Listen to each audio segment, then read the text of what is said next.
Kuya, ayos-ayusin niyo po. Bata, mahirap na. Ako'y bulag. Yo, animation! Tara, sama kayo sa kwento ko.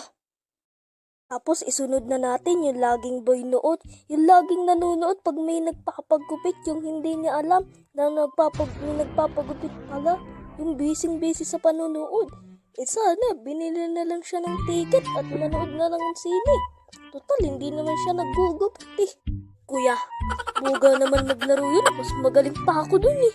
E di ikaw na, makishoot ka doon ng bola. Hindi ito sinihan barberan to. Gusto mo bilhan kita ng ticket? Yes, please.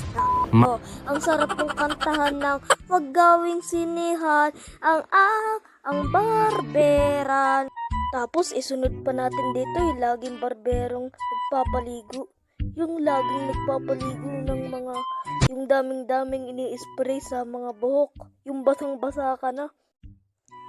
Kuya, dami nyo nang nabasa sa akin, kuya. Hindi po ako maliligo dito, magpapagupit po ako. Ang dami nyo na po nabasa sa akin.